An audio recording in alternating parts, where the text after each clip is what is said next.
In the following video, I'm going to cover the concept of scalar product.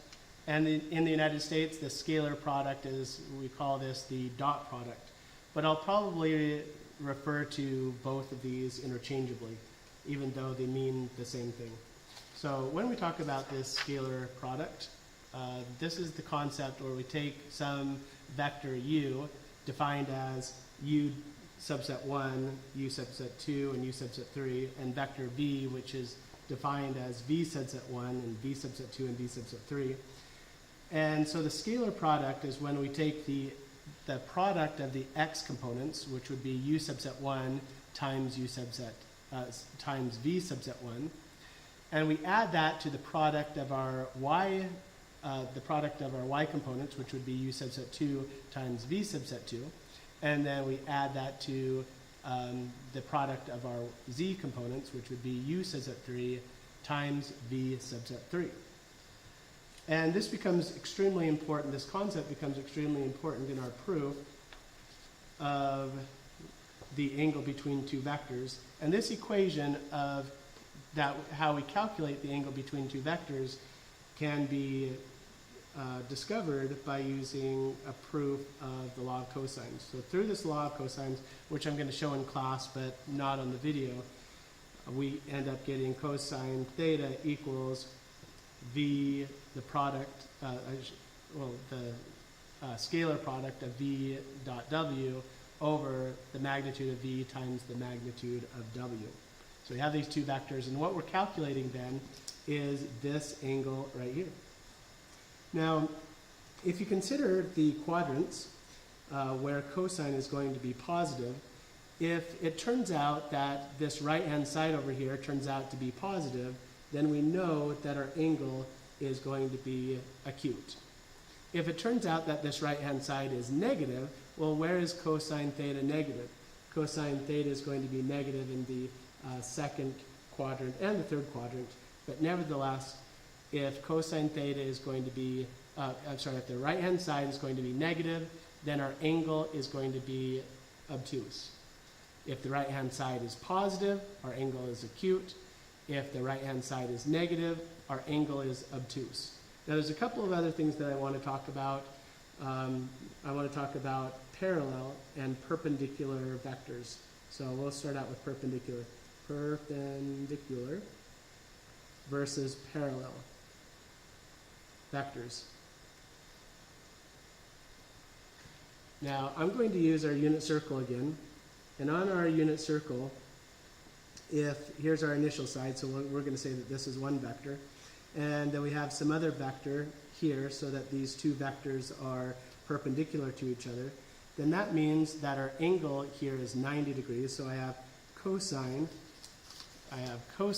of 90 degrees, and that equals, well, some quantity. Well, this point here, at a 90-degree rotation here, we get this point on the unit circle of 0, 1, which means that cosine of 90 degrees is 0. That means the right-hand side is 0. If the right-hand side is 0, that means that if we have two vectors that are perpendicular, it means that the scalar product of v dot w is equal to 0. If the numerator is 0, then 0 over some quantity is still 0. So we don't even have to use this equation. If I have two vectors, I can prove whether they're perpendicular or not just by taking the dot product of these two vectors, and if it equals 0, I know that they are perpendicular. All right, what about parallel? Let's consider parallel. Well, a parallel, let's use our unit circle again. If I have this vector here, and it's parallel to another vector, then it could either be a vector that's on itself or another vector that is pointing in the other direction.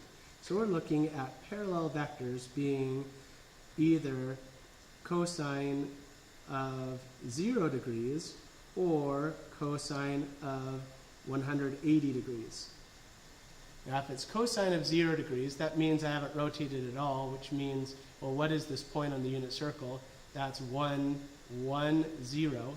So cosine of our angle 0 is going to, this should equal 1, or it should equal, this point over here is negative 1, 0. So, or negative 1. So if this quantity on the right-hand side is 1 or negative 1, then I know that I have, that my vectors are parallel. All right, moving on. So let's go ahead and dive into some, this is 12J from our book. And so dive into some problems. So it says, I want to find the dot product. The dot product of vector Q dot P. So vector Q dot P, I'm just going to take the x components of P, Q, and P, so negative 1. So I'm going to take the product of our x components, and I'm going to add them to the product of our y components. And so I get negative 1 times 3 gives me negative 3 plus 10, that gives me 7. So the dot product of QP is 7. Let's do another one. Order of operations, the parentheses first, so I'm going to do Q later. So I have negative 1, 5, and we're going to dot that with P. P is, so 3, so I have 3, negative 2, sorry, we're adding them. 3 plus negative 2 is going to give me 1. Let me start this over again. We're just doing this part where we're adding. So I'm going to add that to, so that's going to give me P and plus, so 3 minus 2 is going to give me 1. And 2 plus 4 is going to give me 6.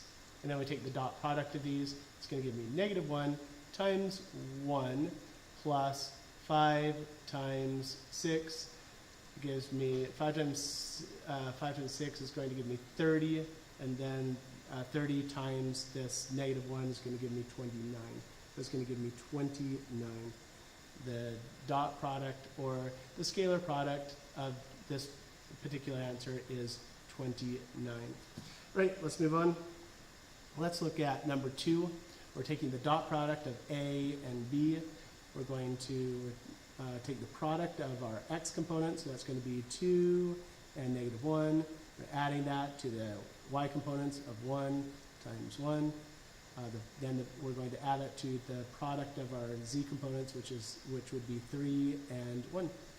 So we end up with negative 2 plus 1 plus 3, or negative 2 plus 1 is negative 1, plus 3 is just going to be 2. Let's look at part C. We're just going to take it looks like the magnitude of A. The magnitude of A, the size of this vector is going to be the square root of 2 squared plus 1 squared plus 3 squared, which is going to be, and then we're going to square it, which means the square root and squared, they are inverses of each other, they undo each other, leaving me with just the 4 plus 1 plus 3 times 3 squared is 9, which gives us 14. There's no longer a square root because we squared it, so it just should be 14. All right, moving on. We're going to find the dot products first. So I have the dot product of AB. So it's going to be 1 times negative 1 is going to give me negative 2. And we're going to add that to 1 times 1, which is 1. And then we're going to add that to the product of 3 times 1, which is just 3. And then we're going to add that to the dot product of AC. So 2 times 0 is 0. 1 times negative 1 is negative 1.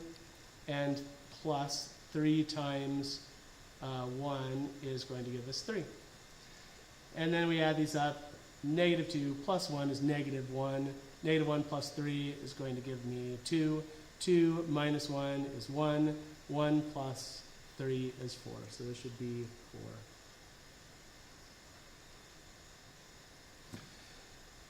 4. Right?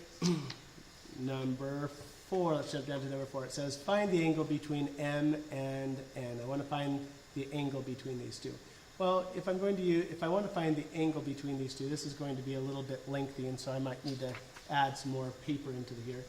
But if you recall, we can find the angle if I have, my formula is cosine of theta equals the dot product of m and n over the magnitude of m times the magnitude of n. So we're going to do the right-hand side first. So I have the dot product of m and n, so 2 times -1 gives me -2. And then -1 times 3 is going to give me -3. And then -1 times 2 is going to give me -2. And then just make sure I did that right. It looks like I did. And then over the magnitude of m, which is 2 squared, which is 4, 5, 6. So we get 6 times, and then 1 times, 1 plus 9 plus 4, 9, 13, 14, so we're getting 14. So then that gives me that we have the cosine of theta equals -2 minus 3, -5. That's -5. Minus 2 is -7. So -7 over, and then we have the square root of 14 times 6. It might be easier to, well, we're just trying to find the angle, so I'm just going to combine these anyway. 24, 6, 7, 8. So I get 84. So I'm going to throw this into my calculator, and I'm going to just use the inverse of cosine of -7 over the square root of 84.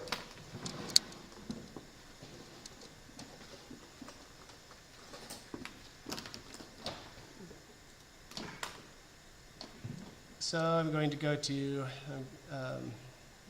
let's go to my calculator, and then trigonometry, and select the inverse of cosine of -7 divided by the square root of 84.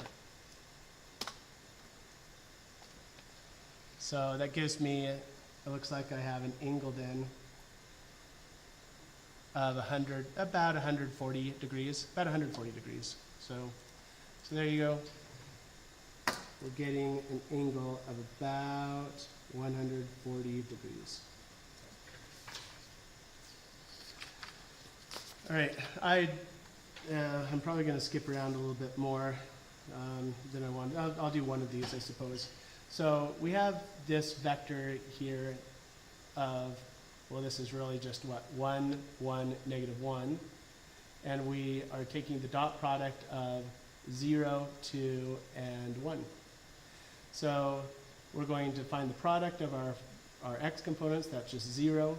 So 0 plus 1 times 2 is 2, plus -1 times 1, so it's just going to give us -1. And 2 plus -1 is just going to give us 1, so I get 1. There you go. The other ones, we could rewrite this if we wanted to. We're taking, 1, 0, 0, and we're taking the dot product of 1, 0, 0. You can just do that yourself if you want to, but I'm going to move on. Number 6.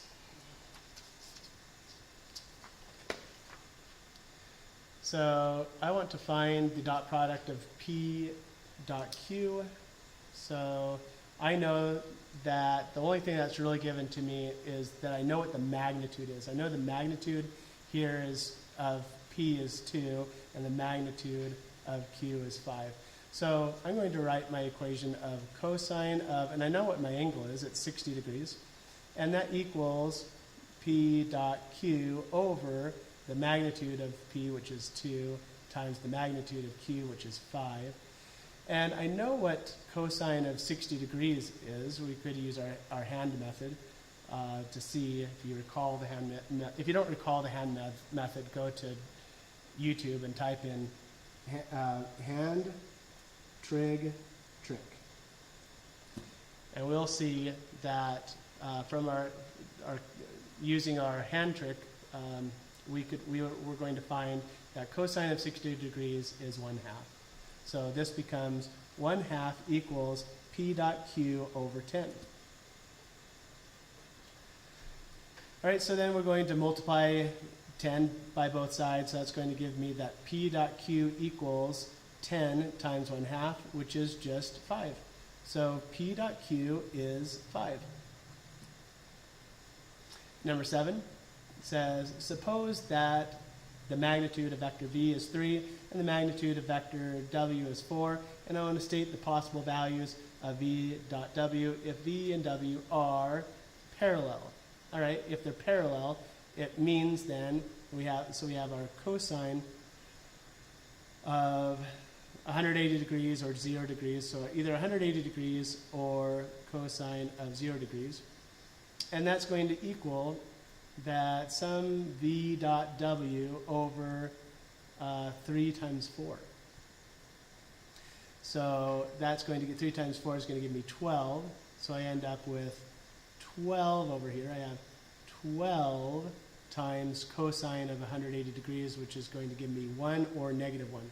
That's either 1 or negative 1 equals v dot w. So state the possible values of this, of v dot w. Well, it's going to be plus or minus 12. Part B says, suppose that a dot b our vector, a dot vector b is negative 12, and b is a unit vector. I want to explain why a and b are not perpendicular. Well, if you recall, if they are perpendicular, it means that a dot b equals 0. Now, because a dot b does not equal 0, they are not perpendicular. Moving on, number 8. In the given figure, here's my figure over here, it says, state the coordinates of P. What is this coordinates of P? Well, we have to go back to our trigonometric chapters on trigonometry, and we know this particular point here, that point here is cosine theta sine theta. So, well, there you go. There's the answer. It's cosine theta sine theta. Now it says I want to find this vector BP, from B to P. Well, if I'm trying to find this vector from B to P, then we just take head minus tail. That's the trick. From B to P, we take head minus tail. So cosine theta minus negative 1 is going to give me cosine theta minus negative 1 is a positive 1. And then sine theta minus 0 is just sine theta. And then this other vector, A to P, which would be this vector here, head minus tail again, I have, this would be 1 minus cosine theta over 0 minus sine theta, so I just get minus sine theta. And there you go. That's our vector. This is A to P. I went the opposite. I just gave the vector from P to A. So the other vector from A to P is going to be just the opposite. That is going to give me our vector. Our vectors should be cosine theta minus 1 and sine theta. Attention to detail. Sorry about that. Okay. Number 10. Let's look at number 10. 10a, I want to find t given that these vectors are perpendicular. Well, if they're perpendicular, if vector p is perpendicular to vector q, then p dot q equals 0. So that means that I have 3 times negative 2 plus t times 1 equals 0. So if I want to calculate t, well, 3 times negative 2 gives me negative 6. plus t equals 0, so t equals 6. T equals 6 for number 10. Number 11, for each pair of vectors in question 10, I want to find the values of t for which the vectors are parallel. Well, I'm not going to do all of these. I didn't do all of them anyway, so I'm just going to do A. I'll just do A. So if these are parallel, if these two vectors are parallel, what it means then is that there's some scalar multiple of our vector p that will bring us to our other vector. Because if two vectors are parallel, it means that they are proportionally the same. It means they are going in the same direction or in the opposite direction. So, well, we can find out what k is by looking at the x component. That's 3k equals negative 2. So k equals negative 2/3. So if k is negative 2/3, then we have negative 2/3 t equals 1. And then we multiply by the reciprocal, so we have t equals negative 3/2. So 11 t, the 11a should be t equals negative 3/2.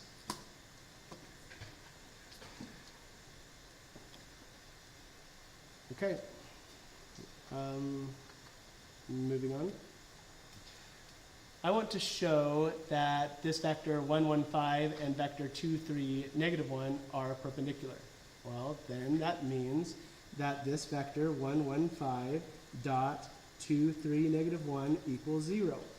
So we have 1 times 2 plus 1 times 3 plus 5 times negative 1. Does that equal 0? That's the question. Well, 1 times 2 gives us 2, plus 3 minus 5. 2 plus 3 gives us 5. 5 minus 5 is 0. So because it equals 0, this is evidence that these two vectors are perpendicular. All right, let's look at part C. It says, find t if the following vectors are perpendicular. So if these two vectors are perpendicular, then again, a dot b equals 0. So we have 3 times 2t plus negative 1 times negative 3 plus, well, negative 4t equals 0.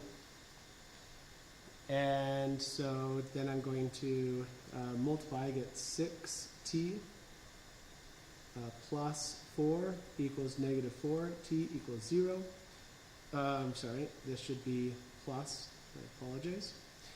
And then we can combine our like terms. We get 2t plus 4 equals 0. 2t equals negative 4.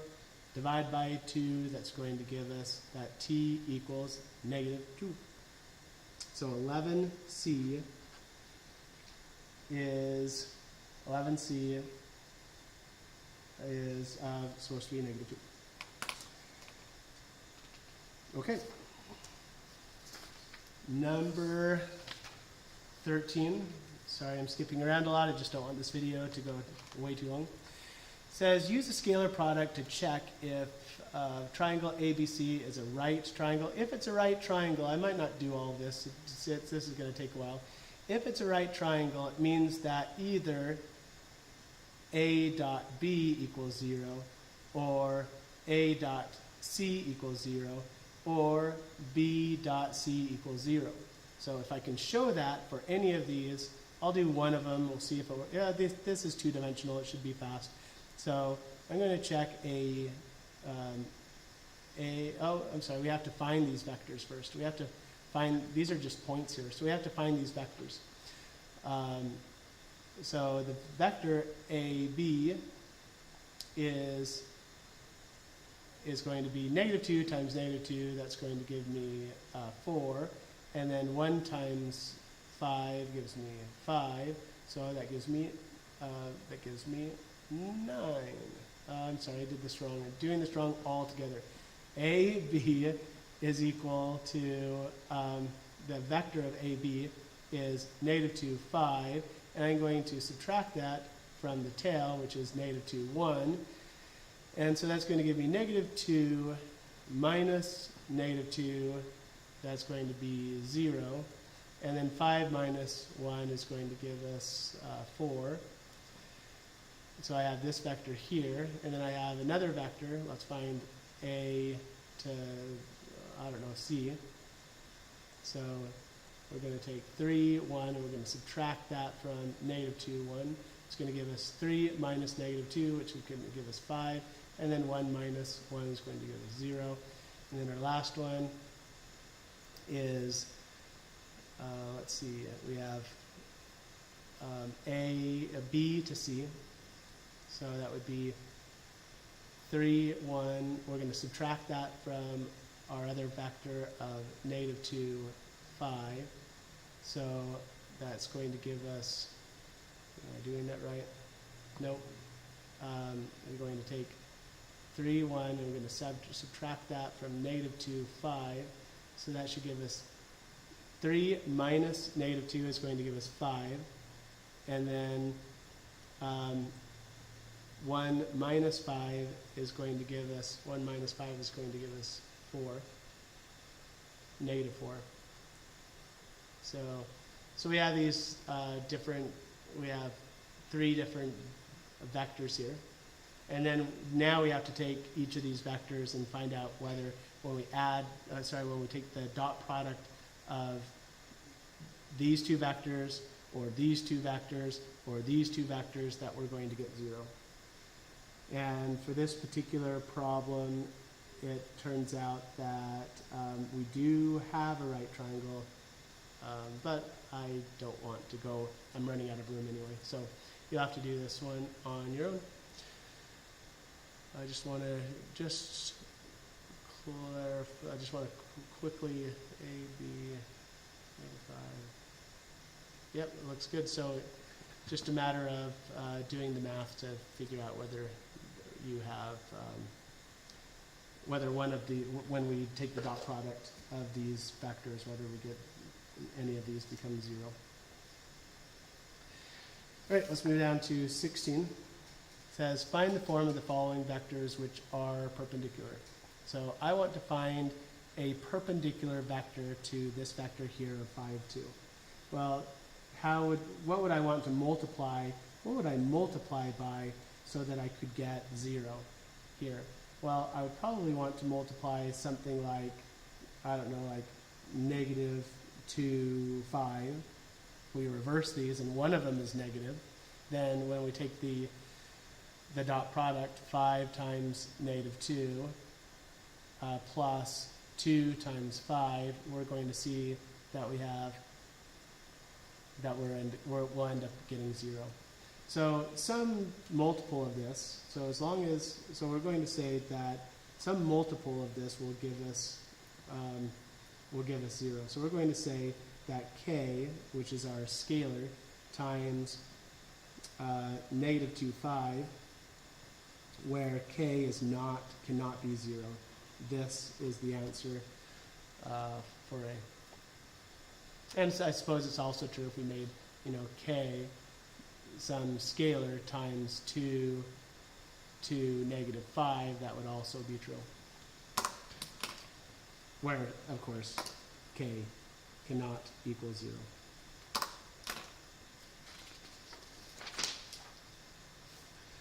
Number 19. So we have some cube here. It says the cube alongside has side lengths of 2 centimeters, and then I want to find, using vector methods, I want to find the angle measurement of, I'm just going to do one of these. I'll do this one here. So I want to find this angle here.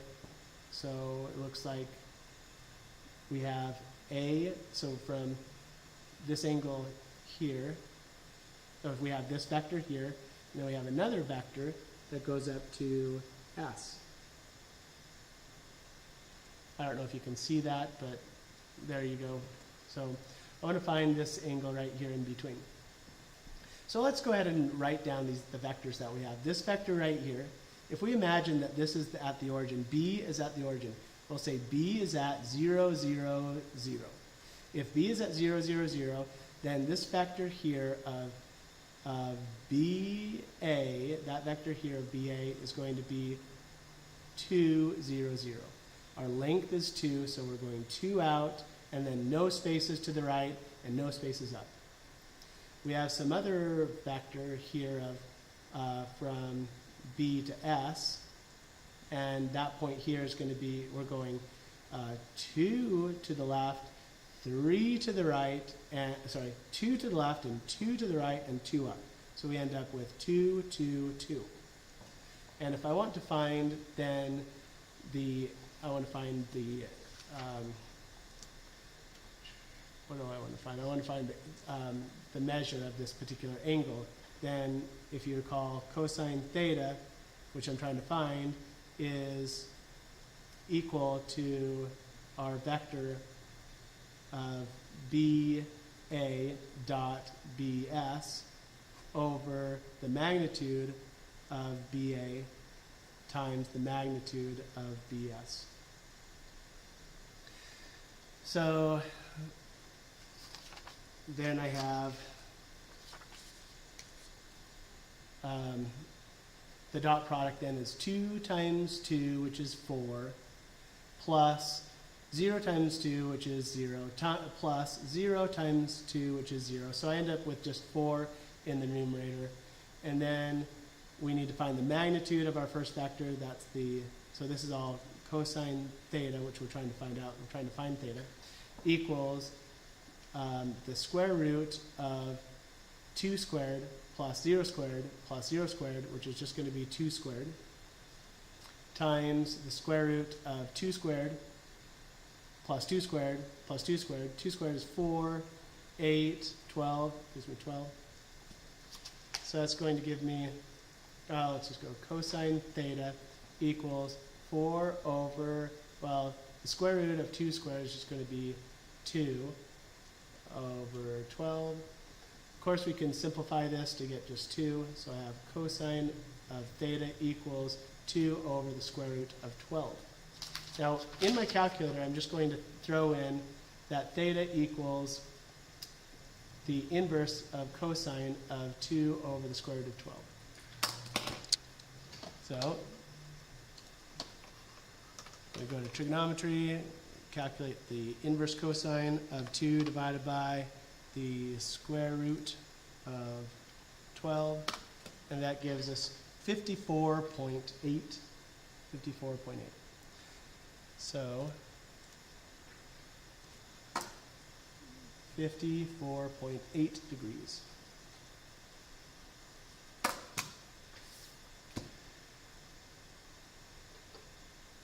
All right. I'm sorry, 54.7. 54.7.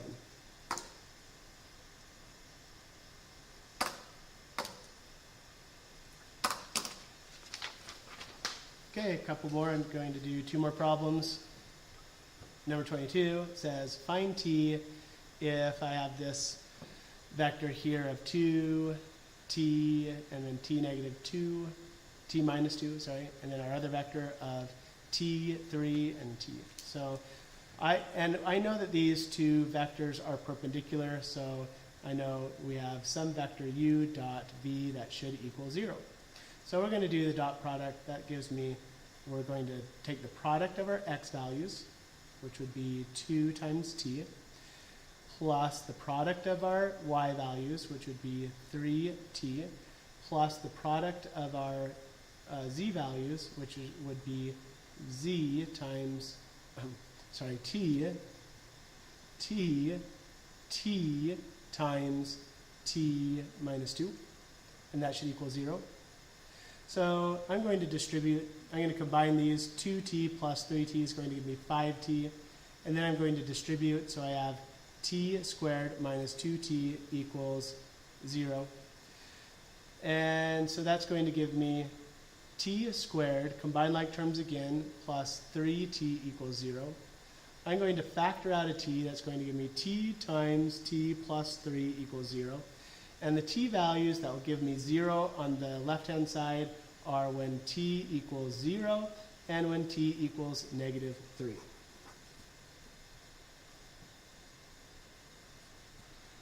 Let's look at the last one. The last one I'm going to do is 23a. It says find the angle between, find the angle made by this vector and this vector. Well, this vector right here, just I, which means that I have, what, 1, 0, 0. And I want to find the angle between this vector and 1, 2, and 3. So we have cosine of our angle equals our u dot v over the magnitude of u times the magnitude of v. So let's go ahead and find the dot product. We have 1 times 1, which is 1, then plus 0 times 2, which is 0, plus 0 times 3, which is 0. So all I have is 1 in the numerator. So I have this is my cosine theta equals. And then the magnitude of this vector here is the square root of 1 squared plus 0 squared plus 0 squared. So I end up with the square root of 1 squared, which is just 1.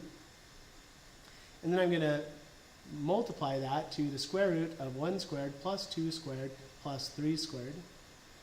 So I have cosine theta equals 1 over, and then this 1 here is irrelevant because I'm multiplying it by this. So I have 3 squared, which is 9, plus 2 squared, which is 4. So I have 9 plus 4, which is 13, plus 1 is 14. So I have the square root of 14. And I could tell just off the top of my head, because this is positive, I know that this angle has to be acute. It has to be some angle between 0 and 90 degrees. So I'm going to use my calculator and calculate the inverse of cosine. Theta equals the inverse of cosine of 1 over the square root of 14.